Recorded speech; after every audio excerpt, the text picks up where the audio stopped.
My husband Joe wasn't just lying to me, he was secretly stealing my identity, one forged signature at a time.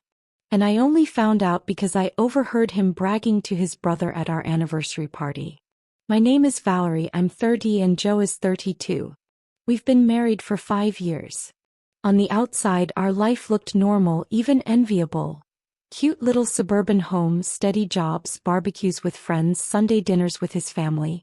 I work in marketing at a mid-sized firm, and I've been pushing hard in my career the past 2 years.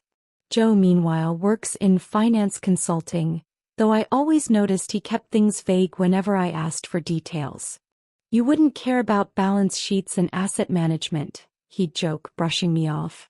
For the first few years I didn't question it. He brought home a decent paycheck. We weren't living lavishly, but we weren't struggling either. And he was charming and attentive enough that I didn't see cracks forming. But over the last year little things started to feel off. I noticed unexplained charges on our joint credit card. Not extravagant dinners or gifts, but random wire transfer fees, cash withdrawals from ATMs across town, and recurring payments to companies I'd never heard of. When I asked Joe, he always had an explanation ready. Client expense, he'd say. Or, don't worry, I'm covering John for a bit, he's short on cash. It was always plausible enough, but my gut started to itch. Especially when the mail started bringing envelopes addressed to me. Official looking, with return addresses from banks I'd never opened accounts with.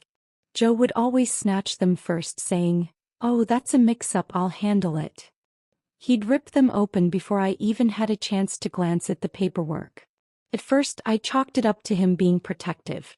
Then it started to feel like he was hiding something. The first real crack came about 2 months ago. I got a call from a collections agency asking for me by name. They said I was delinquent on a loan repayment. My heart nearly stopped. I told them they had the wrong person, that I'd never taken out such a loan. The woman on the phone insisted the paperwork had my name, my social security number, my signature. I hung up, shaking. When I confronted Joe, he looked furious, not at the situation but at me. "Why didn't you just tell them it was a scam?" he snapped. "Do you know how many fraudsters call pretending to be collections agencies?" Jesus, Valerie, don't pick up numbers you don't know. I wanted to believe him. I really did. He kissed my forehead, told me not to stress, that he'd take care of it. And I let it go. But something about his reaction didn't sit right. Fast forward to our 5th wedding anniversary. We hosted a small party at our house. Close friends, some co-workers, and of course Joe's brother John and his wife. John is 3 years older than Joe, a pharmacist and the kind of guy who always tries to one-up everyone in the room. He's smug, loud, and has this weird brotherly dominance thing over Joe. I've never liked him, but Joe insists he's family first, and I've tried to tolerate him. That night, after the wine had been flowing and people were getting comfortable, I noticed Joe and John slip out to the back porch with their glasses. They leaned against the railing, talking in low voices. Something about the way they kept glancing back toward the house made my stomach twist. I don't know what made me do it. Maybe it was intuition, maybe it was the months of nagging doubt. I grabbed my phone and casually drifted toward the kitchen window that opened onto the porch. From there I could hear them. And what I heard made my blood run cold. John was laughing, saying something like, "Man, I can't believe how smooth you pulled it off. She didn't even blink when the loan papers went through." Joe chuckled, low and proud. "Told you, bro. I've been practicing her signature for months. She has no idea she's on the hook for half my portfolio now. And the best part? She thinks it's all client expenses. She'll never connect the dots." I froze. My hand tightened around the phone. Did he just say my signature? Did he just admit to forging my name on financial documents? I was shaking so badly I almost dropped the phone. But my instincts kicked in. I hit record. The screen lit up in my palm as I captured his voice, my husband of 5 years, bragging to his brother about committing fraud in my name. John clinked his glass against Joe's. Genius. If Emily ever found out what I pulled on our mortgage, she'd lose her mind. But women don't check the fine print. They don't want to deal with numbers. Joe laughed louder this time. "Exactly. Keep them in the dark and they'll never know. By the time she figures it out, everything will already be tied up. Too late to walk away. My knees went weak. I pressed myself against the wall, trying to stay silent as bile rose in my throat. I wanted to burst through the door and scream, but something in me said, "Not yet. Get proof. Don't tip him off." So I stayed hidden recording while my husband and his brother clinked glasses over how they'd both trapped their wives financially. When I finally crawled into bed hours later, Joe slid in beside me reeking of wine, kissing my shoulder like nothing was wrong. Like he hadn't just confessed to blowing up my entire life. I stared at the dark ceiling, my phone clutched in my hand, the recording safe in my files. My heart was pounding so hard I could barely breathe. I knew in that moment that my marriage was over. But I also knew I was standing at the edge of something bigger, darker, and far more dangerous than just a cheating husband. The next morning I woke up before Joe. He was sprawled on his stomach, mouth open, snoring faintly, completely unaware that I had spent half the night listening to the recording over and over again. Every time I replayed his voice, the smug tone, the casual cruelty, the way he called my forged signature practice, my stomach twisted tighter. I barely recognized the man lying next to me. I slipped out of bed, tiptoed into the kitchen, and brewed coffee just to have something to hold. My hands wouldn't stop shaking. When Joe finally wandered in, rubbing his eyes, he looked at me like nothing was wrong. He kissed my cheek, reached for the mug I'd made, and said, "Morning, Val." I almost laughed. Morning. How dare he act normal? I set my own mug down carefully, forcing my voice steady.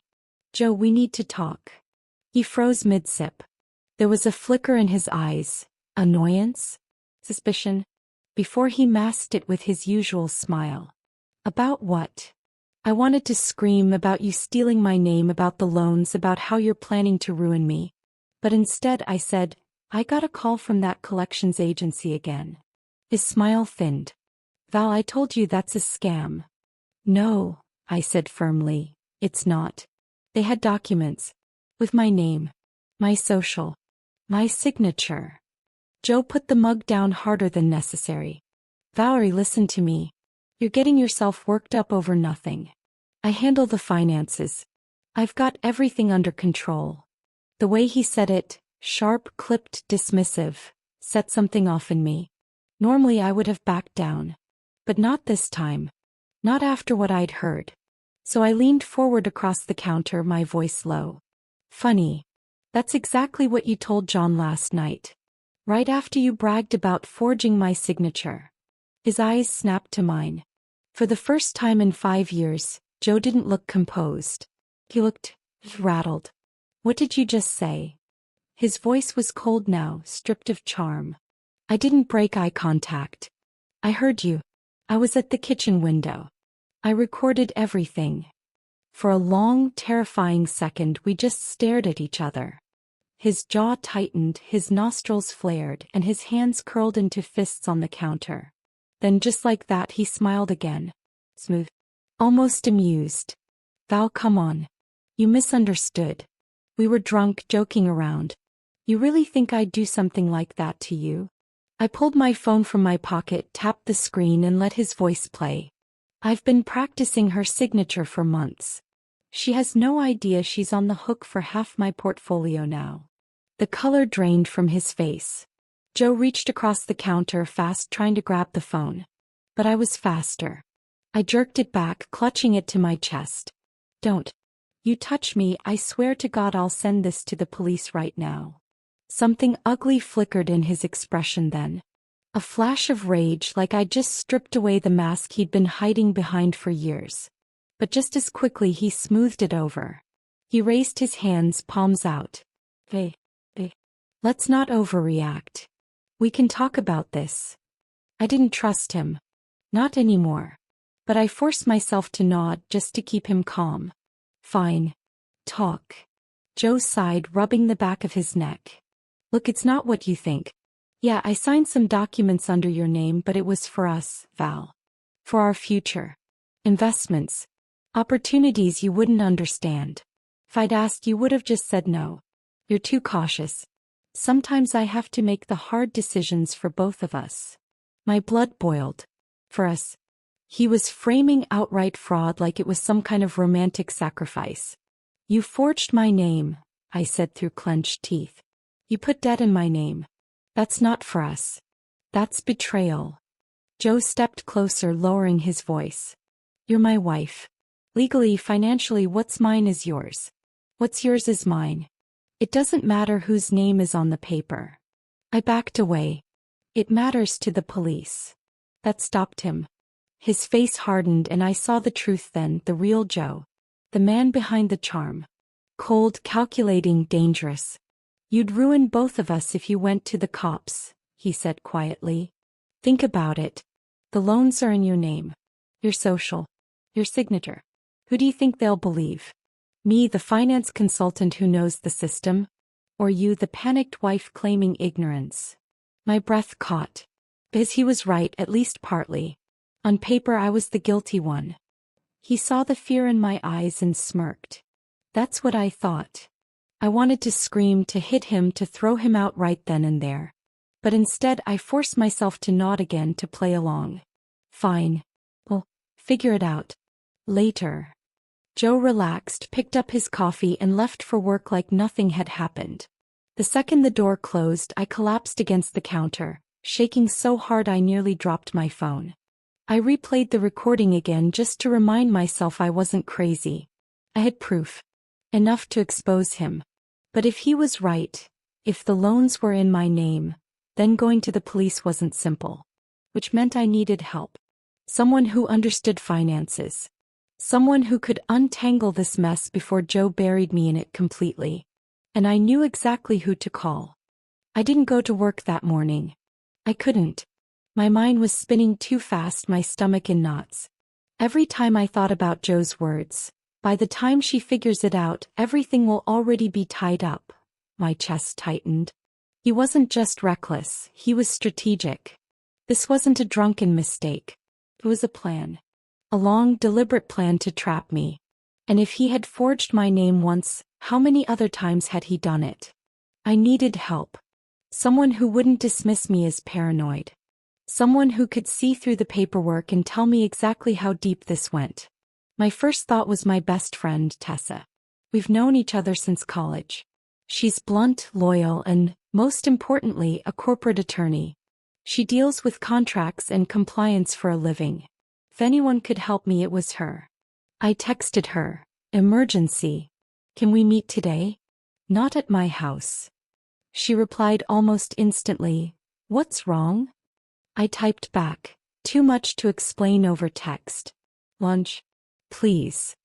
2 hours later we sat in a quiet corner booth of a small Italian cafe. I hadn't eaten all day but the smell of garlic and bread made me nauseous. Tessa took one look at me and frowned. Val. You look like you've seen a ghost. I leaned across the table, lowering my voice. Joe's been forging my signature. Taking out loans in my name. Her eyes widened. Wait. What? I told her everything. The strange bills, the collections call, the conversation I'd overheard, the recording. By the time I was done, my hands were trembling, but Tessa's expression had shifted from shock to cold, professional focus. Do you still have the recording? She asked. I nodded, slid my phone across the table. She put in an earbud, listened, and when Joe's voice said the words, I've been practicing her signature for months, her jaw clenched. Okay, she said, pushing the phone back. That's not just fraud. That's identity theft. Spousal or not, it's a crime. And if what he and John were talking about is true, this isn't small scale. This sounds like a pattern. I swallowed. He told me if I go to the cops, they'll just blame me. That everything is in my name. Tessa leaned forward. That's exactly why you need to act fast. If you sit on this, he'll bury you under a mountain of debt. You need a paper trail. Proof that you didn't sign anything. Proof that he had access. My throat felt dry. How do I get that? She ticked items off on her fingers. 1. Pull your credit report. See every account, every loan, every card in your name. 2. Get copies of the loan applications. If he forged your signature, we'll see discrepancies. 3. Start documenting everything. Every call, every envelope, every conversation. That recording is gold, but we'll need more. It was overwhelming. Terrifying. But for the first time since last night, I felt like I wasn't completely alone. Tessa reached across the table and squeezed my hand. Val, listen to me. He thinks he's smart, but arrogance like that always leaves cracks. We'll find them. But you need to keep playing dumb at home. Don't let him know you're digging. I nodded, tears stinging my eyes. After lunch, I drove straight to the bank to request my credit report. Sitting in that sterile little office, staring at the printout, my heart sank. There were 3 loans I'd never heard of. 2 credit cards. And a line of credit attached to a business account I didn't recognize. All in my name. All with my signature. I stared at the looping scrawl at the bottom of each document. It looked like my handwriting, almost. But there were tiny differences, things only I would notice. The loop of the V, the tilt of the L. Close enough to pass but not perfect. The banker smiled politely as if nothing was wrong and slid the papers back into the folder. But I felt like I was staring at my own gravestone. I left the bank with the folder clutched to my chest, my pulse hammering. That night Joe came home late. He kissed me casually, dropped his briefcase by the door and asked what was for dinner. I smiled. I cooked. I laughed at his stories. But inside I was screaming. Because now I knew. It wasn't just one forged loan. It was an entire shadow life, built with my name as the foundation.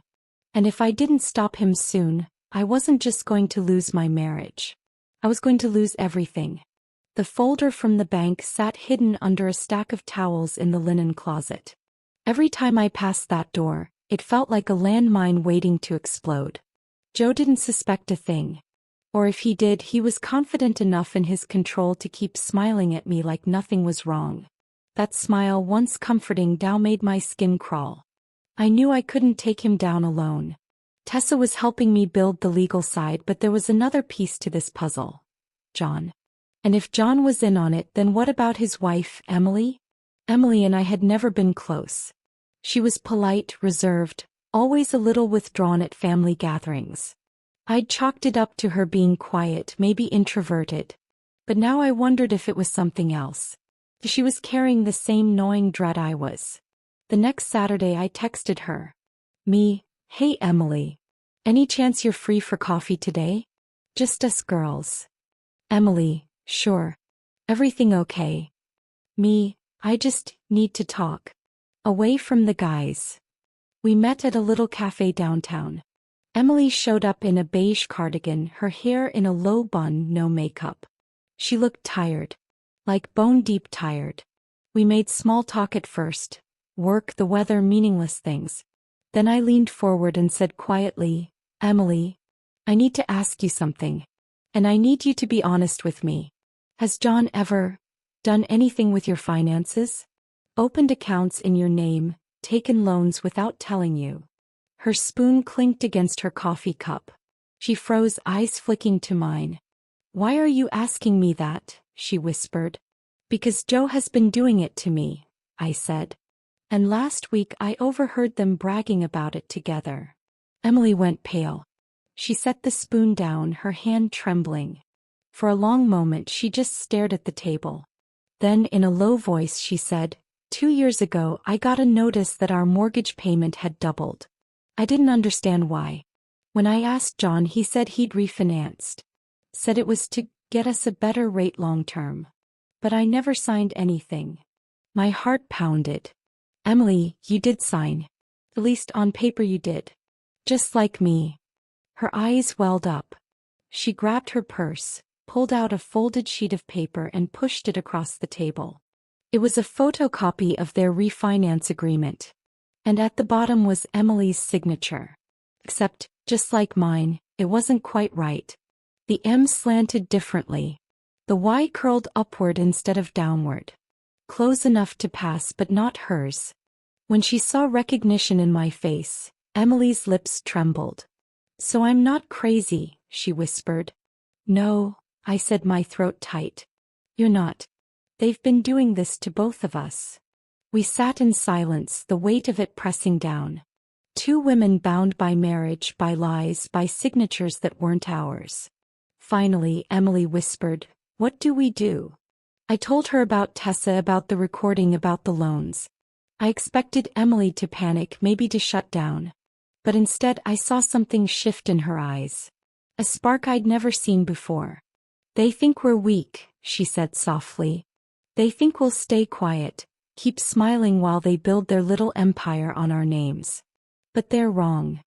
She leaned in closer. "We hit them where it hurts. We take their evidence, their paper trail, and we burn it down." For the first time in weeks I felt something other than fear. I felt hope. Emily and I weren't just in-laws anymore.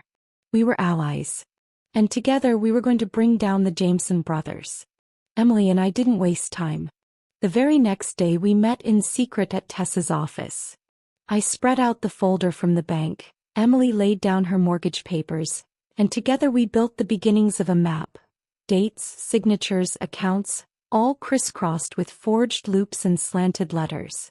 Tessa studied everything with the sharp eye of someone who lived and breathed contracts. Her expression was grim. "This isn't sloppy work," she said.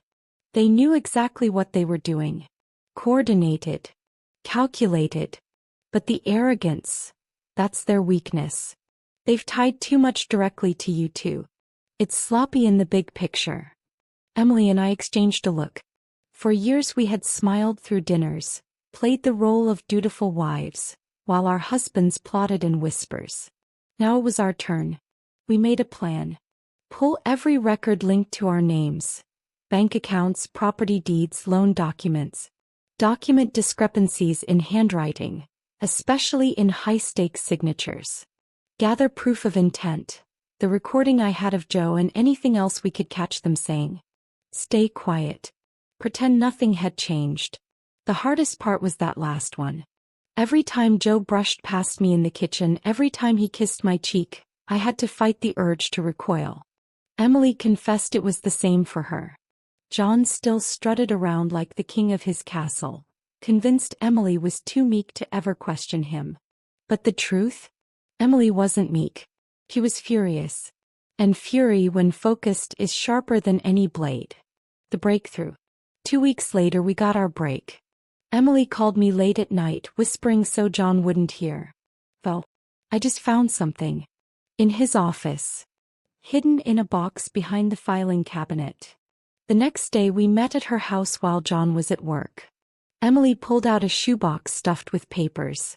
Loan agreements, shell company registrations, checks written out to names we didn't recognize.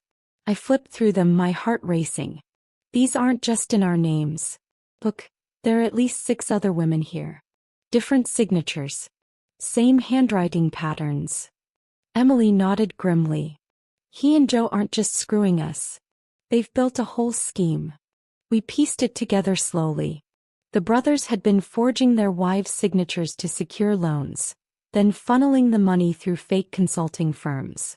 Those firms would fail on paper, but the money was long gone, siphoned into accounts offshore.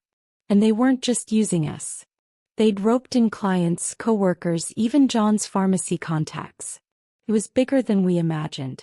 When Tessa saw the box, she whistled low. "Ladies, you just handed me a career-making case. With this much evidence, the feds will eat them alive."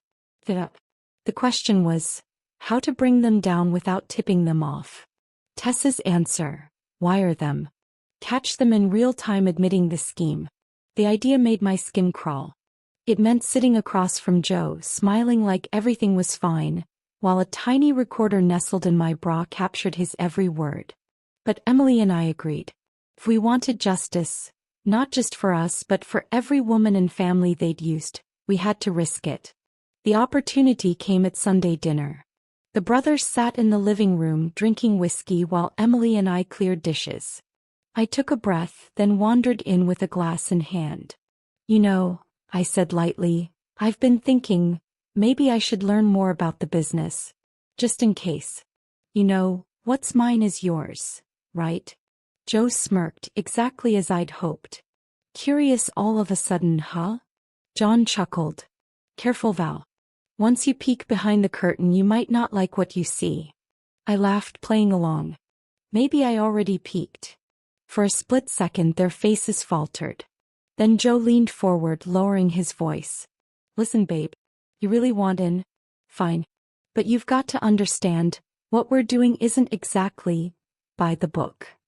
My pulse pounded in my ears. Go on. And they did. Like arrogant men who thought they were untouchable, they bragged. About the shell companies, the forged signatures, the money trail. About how by the time anyone noticed, the debt would be impossible to untangle. Every word sank into the recorder like nails into a coffin. 2 weeks later, federal agents knocked on our doors at dawn. I'll never forget the look on Joe's face when he opened it. The confusion, the dawning horror as badges flashed and handcuffs clicked. John shouted, tried to argue, but Emily stood behind him, arms crossed, calm as stone. The evidence spoke louder than either of them could. The box, the documents, the recordings, airtight. As they were led away, Joe turned to me, eyes blazing. You did this. For the first time, I didn't flinch. No, I said. We did. It's been 6 months. The case is still winding through court, but the prosecutors say it's solid. The Jameson brothers face multiple counts of fraud, identity theft, wire fraud, and conspiracy. Emily and I meet for coffee every week now. We're closer than we ever were when we were just sisters-in-law. Trauma forged a bond that marriage never could. Sometimes, late at night, I replay the moment Joe smirked and told me I'd never be believed. And then I remember the sound of the handcuffs. He underestimated me. He underestimated us. And in the end, that was his biggest mistake.